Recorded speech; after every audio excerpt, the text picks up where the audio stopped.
Nessa videoaula eu vou apresentar dois exemplos de questões que possam ajudar vocês a melhor compreender como elaborar as questões que nós vínhamos comentando nas aulas anteriores.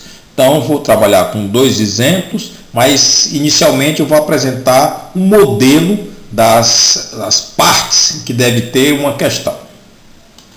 Agora eu vou apresentar a estrutura básica de uma questão. Já tinha comentado anteriormente que as questões podem ser objetivas ou dissertativas. Dentro das questões objetivas existem várias formas de fazer questões objetivas. Vocês podem procurar isso no livro base, que está disponível na plataforma Moodle, no capítulo 4.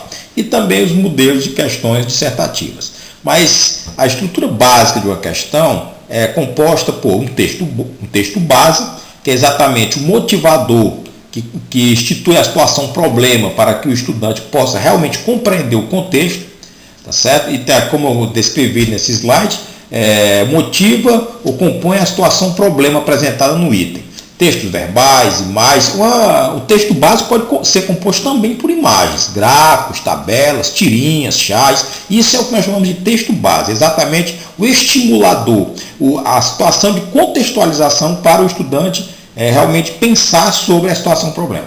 Depois disso vem o enunciado, que são as instruções da tarefa a ser executada pelo estudante. O que é que ele deve executar?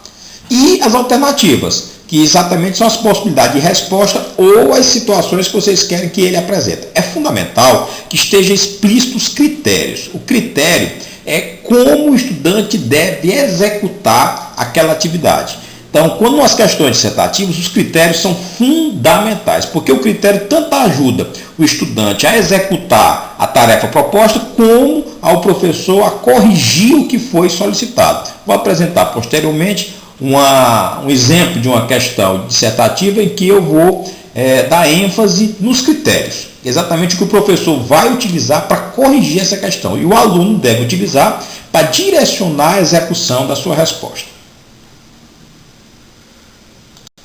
Aqui nós temos o exemplo de uma questão objetiva. Então vamos analisar. Ela começa com o texto base, que é: esta crioula tem o olho azul, aquela índia tem sotaque do sul, esta mulata é da cor do Brasil. Você vê que essa última frase ela está em destaque. E aí vem a citação da onde é que foi tirado essas frases, que é exatamente uma fonte primária. Então é fundamental, quando você montar um texto base e retirar isso de um livro, de uma revista, você tem que colocar a fonte. Depois vem exatamente o enunciado, o que é que você quer que realmente o aluno faça. O autor menciona elementos de várias culturas, características da população brasileira. O que o autor quis mostrar com a frase em destaque. E depois vem as opções.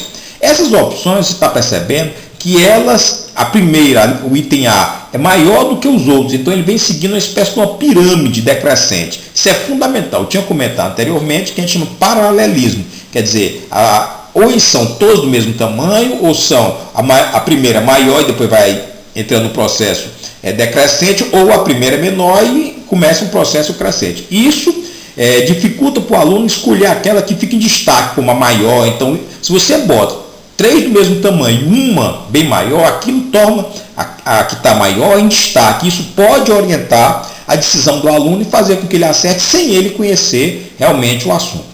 Então é importante você verificar isso. E também uma coisa que tenho que lembrar: as frases em si, das opções, elas estão corretas em si. Não há um erro dentro da frase.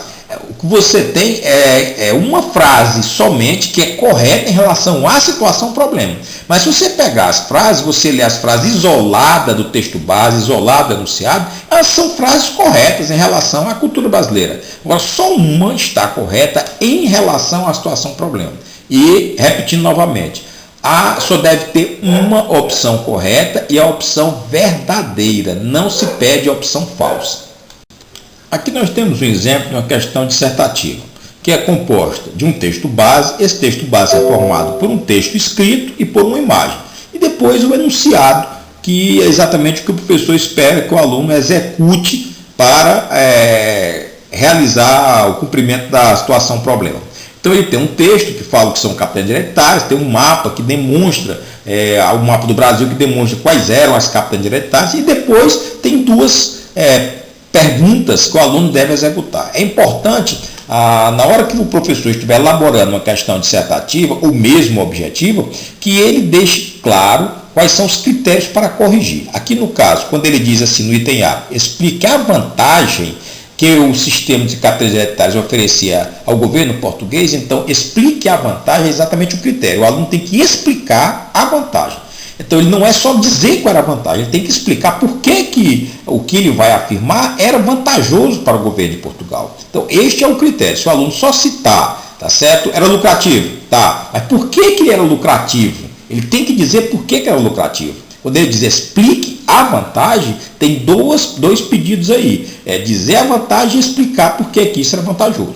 E no outro tem um critério que é quantitativo, né? Cite 2 motivos. Ele tem que botar 2 motivos. Ele não pede o mais importante, até porque isso pode variar de autor para autor em relação à importância.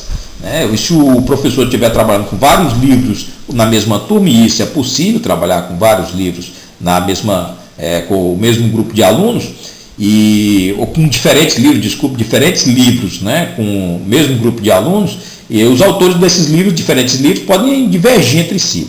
E aqui no caso, ele diz cite 2 motivos, somente 2 motivos que contribuíram para o fracasso. Então, o critério aí é um critério quantitativo. Ele tem que botar 2 motivos, ele tem que saber que motivos foram esses e citar 2. Então, isso é o que vai direcionar o aluno à execução da questão e também orientar o professor na correção dela. Ele tem que procurar o que foi pedido. Ele não deixa aqui margem para o aluno colocar qualquer coisa na questão. É uma questão que está bem, como a gente pode dizer, bem amarrada em relação ao que ela está pedindo. E isso faz com que realmente o professor consiga verificar se o que ele planejou para o aluno aprender, realmente ele alcançou esse objetivo. Tomado essa informação, quer dizer, ele verificando que o aluno conhece ou não conhece, aí sim ele vai avaliar. O que é avaliar? É tomar uma decisão em relação aos dados que ele coletou. Essa questão coleta dados para o professor, mas a avaliação é o que eu vou fazer com esses dados para melhorar a aprendizagem do estudante. Então, no momento que ele coleta dados, ele está só verificando.